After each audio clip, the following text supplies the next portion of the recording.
right, good evening, everyone. Want to call the Caldwell County Board of Health meeting to order for October the 1st of 2020. Welcome those who are joining us by TV as well as those in our Zoom meeting and Zoom arena, and those here in our audience with us this evening. With that, we don't have anybody here that wants to have public comment, so we'll move to Dr. Davis, who will do our invocation, and we'll follow that with our Pledge of Allegiance, and I'll ask the Honorable Wayne Rash to lead us in that this evening. So, Dr. Davis, you're up, sir. Bow your heads with me, please. Almighty Heavenly Father, creator of heaven and earth, we humbly come to you tonight for guidance, perseverance, patience during this pandemic. Please bless all of the healthcare workers, the members of the health department, and all of our first-line responders who have nobly given their time, their talents, and their expertise to keep the citizens of our county safe. We know that you created all that is, all that ever was, and all that will ever be. And we give you thanks for your grace and mercy. Please direct this board so that we may more perfectly follow your will tonight.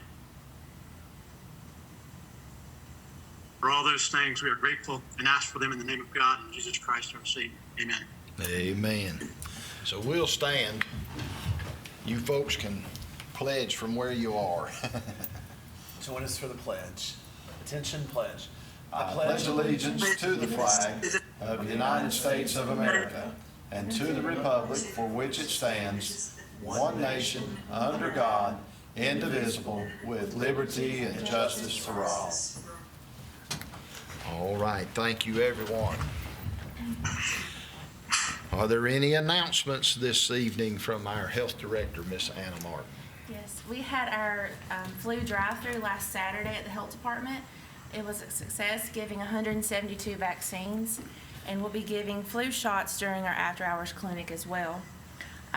So I'm going to give a little bit of a COVID-19 update. We're working with the school system as they enter into Plan A, making sure schools are safe for all. They'll be entering that October the 19th, whenever the second semester starts. The governor has entered phase 3 into place starting on October the 2nd, tomorrow. This will open up more venues and events like movie theaters and outdoor events at a limited capacity. And I believe Libby sent an email to everybody for updated statistics, but I'm going to quickly go over those. Number of positives in Caldwell, 1,725. Total tested, 23,297. Total negative, 21,046. Recovered, 1,065. Hospitalized, 19. And the 2 current outbreaks we still have is Hickory Falls and Moore Healthcare. All right. You good? I'm good. Thank you. Appreciate that. Are there any amendments to our agenda this evening? Hearing none, I'll call the question, ask the pleasure of the board in adopting our agenda this evening. So who'll give me a motion on that? I'll make a motion. Sandra James gives a motion. Do I hear a second? Second. Oh, second. Sorry. All those in favor signify by saying aye. Aye. Any opposed? And that motion carries. And again, we have several of our members joining us through the Zoom format this evening, so I think we're flashing that as available too. So, but it is a great way to have a meeting and an opportunity for us to see where folks are, and many of us see that Dr. Davis is actually on vacation and joined us from his location. So we appreciate you calling in, Dr. Davis. All right, the first item on our agenda is approval of our minutes from our September the 3rd meeting. So do I hear a motion that we approve those? Make a motion, we approve the minutes. All right, do I hear a second? Second. All right. So we have a motion and a second. Are there any discussions or any additions or deletions to the meetings that anybody noticed or wanted to make comment on? Hearing none, all in favor of adopting those meeting minutes signify by saying aye. Aye. Any opposed? And that motion carries. Next is our financial report this evening, and Ms. Jeannie Walker is here with our 2021 budget summary and then a couple budget amendments maybe. Yes, good evening. Good evening. For our budget summary, we've expended 16% of our budget. We received 9% of our revenue. Any questions with those? All right, and we have three budget revisions. The first one is for a grant in the amount of $110,898, and that's through the CARES Act, and that's to focus on infection prevention due to COVID. All right, pull the mic closer to Okay, you too. sorry. They may not be able to hear you as Okay. well because I know I am struggling. You want me to repeat that? Did everybody hear what the first budget revision is? Okay. Our first budget revision is for a grant in the amount of $110,898, and that's through the CARES Act, and it's to focus on infection prevention due to COVID. All right, so the budget revision is through the CARES Act, and it's for a grant in the amount of $110,898. And so, again, that's CARES Act money that's coming into the county, and you're using that specifically for what? Infection prevention. Infection prevention. Yes. So, any discussion or comment or questions from the group? Anytime the federal government will give us $110,000, that's a good thing. We'll And I take it. believe We'll take it. we had a meeting this morning, and I believe this is the third grant we got from, I guess, federal government for grants. So this is the third one for COVID-19, so it doesn't get kind of confusing. All right. Well, with that, I'll make a motion that we adopt this budget revision for $110,898. Do I hear a second? A second. Have a second? All right. Any other comment or discussion? All in favor signify by saying aye. Aye. Anybody opposed? Good. We like money. So next, Okay. Our next budget revision is for the WIC program, and that's in the amount of $8,580, and that's to increase caseload. all right, so we've got a budget revision for the WIC program in the amount of $8,580 to increase Caseload. Participants in the WIC program. That's for women, participants and infant, and children. caseload. Yes, ma'am. Yes. All right, anybody got any questions about that? I'll look at you now, Rebecca, I'm sorry, I keep.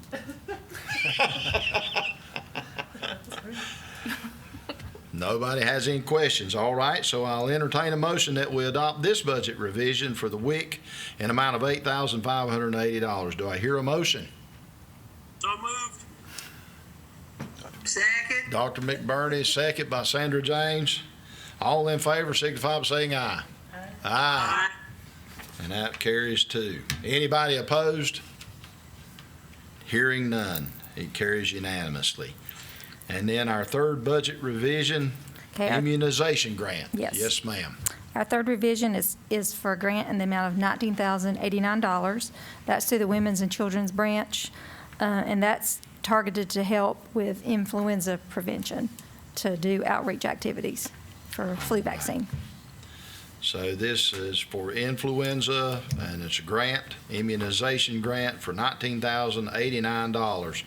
Anybody got any questions or comments? Hearing none, I'll ask for a motion to adopt that. So move that. So moved. Rebecca moves. We're going to give her one motion tonight.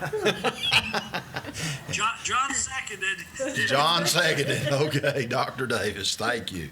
All right, any other questions? All in favor signify by saying aye. Aye. Aye. Any opposed? And that motion carries unanimously. And even though these is all well with Zoom and everything, it's still hard to carry a meeting on this way for me. So y'all just have to excuse me for that. But we're trying very hard to include everybody. All right.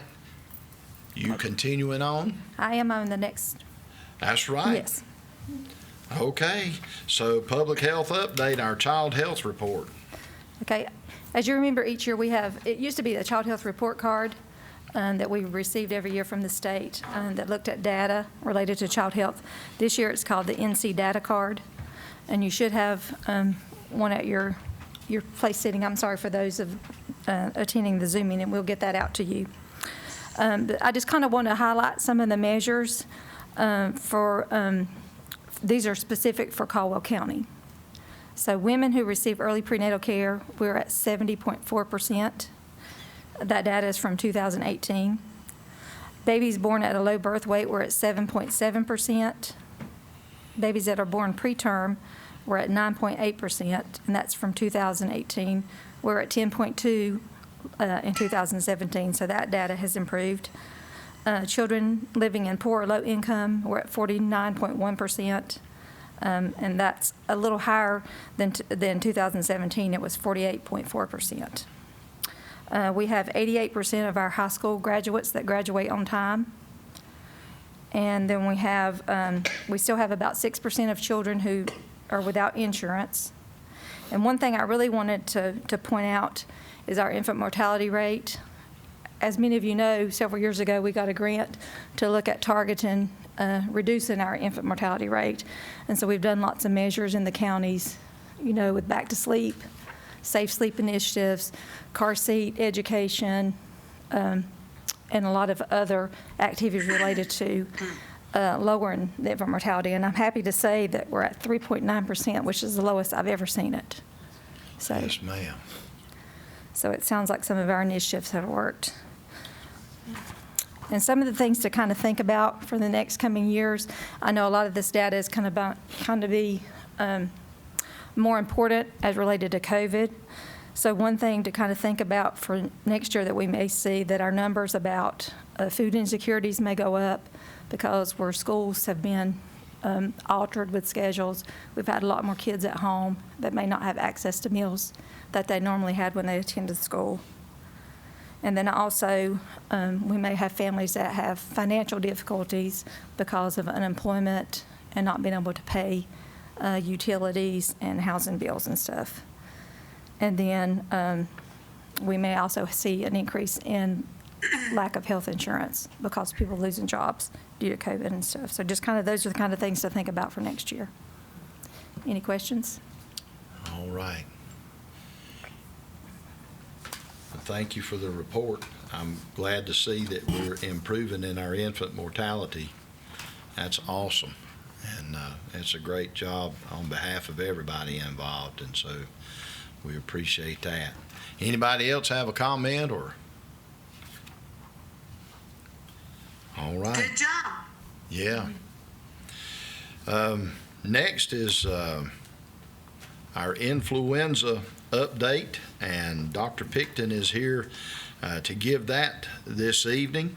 And while he is doing that, some members of our board will be receiving our flu shots, our flu vaccine. And so Jeannie has brought those vaccines with her this evening.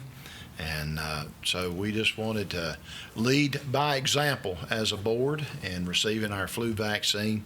And so we will turn it over to Dr. Picton, who's going to give us the outlook of where we're going with this flu this year. Good evening. Good evening. The title of this little presentation is called Twindempic 2020-2021. So this chart kind of details the last 4 available years of flu season data. As you can see, the 2019-2020 season data is not available at this time, so we have the 4 years prior to that.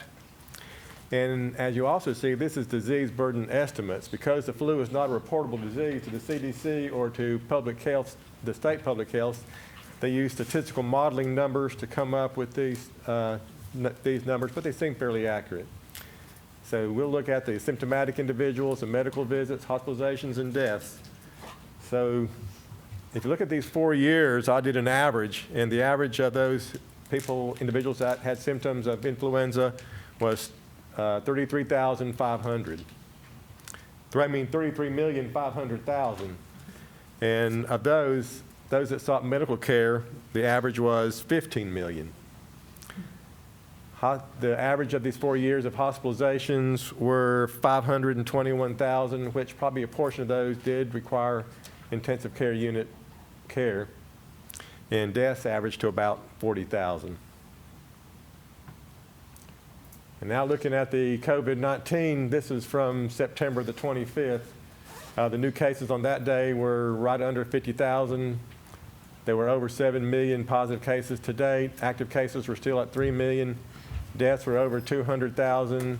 And the predicted hospitalization from October the 7th forward was between 1,500 to 5,000 new hospital visits a day. And if you go back to the, I think it was 521,000 hospital visits, if you divide that by 8 months, which was like 240 days, I came out with over 2,000 visits from influenza in the hospital, plus up to 5,000 visits. So what does that entail?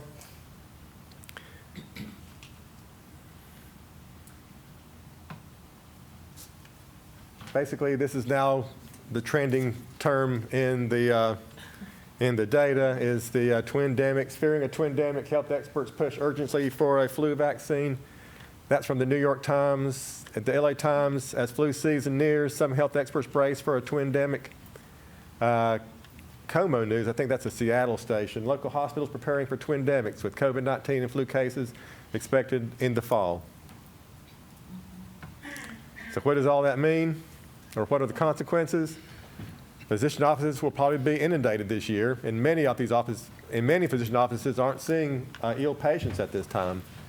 The hospital ERs will be over capacity. Free ICU beds will be limited.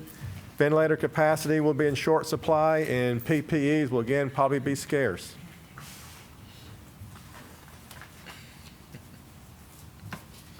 So what can we do? For COVID-19, we're still having to do precautions. Wash hands often, avoid sick people, social distance, cover nose and mouth with a mask when you can't social distance, cover your sneeze and cough, clean surfaces regularly, and again, wear masks, and again, wear masks. Flu prevention is quite similar, actually. Avoid sick people, stay home when you're sick, cover your cough and sneeze, wash hands, avoid touching your eyes, nose, and mouth, and clean surfaces regularly. The good thing about flu is we have some other modalities to assist us. Physicians should be should look to treat any individual with antivirals, and especially those that might be hospitalized or have severe complicated or progressive illness or at risk for having severe complications from influenza vaccine. One study from the CDC shows early treatment of flu hospitalized people 65 and older with flu antiviral medications cuts the duration of their hospital stay and reduces their risk for needing extended care after discharge. And in addition, a new CDC study showed that actually getting the vaccine, even if you got ill, reduced the risk of hospitalizations and admission to the intensive care unit. So even if you happen to get the flu with the vaccine, your risk of being hospitalized and put in intensive care actually drop. Most importantly this year, early flu vaccination is a must. And obtaining a COVID-19 vaccine when that is available will also be a must. And the question is not, is there going to be a vaccine? It's when there'll be a vaccine. There will definitely be a COVID-19 vaccine. So who should get the flu vaccine? Anybody more than 6 months of age should get the flu vaccine. And especially those with between 6 months and 59 months of age, those with chronic medical problems, those individuals that are immune compromised, pregnant women, children and adolescents, and those in nursing homes. So what's the Caldwell County Health Department doing? Of course, we have acquired an adequate amount of doses of influenza vaccine for the 2020-2021 flu season. We have state-supplied doses that are available for those individuals meeting financial and medical program criteria, which is delineated by the North Carolina Division of Public Health. We also have privately purchased doses that are available to everyone else, and we do bill insurance, and our fee is probably the lowest, I would guess, in the area at $40 a dose.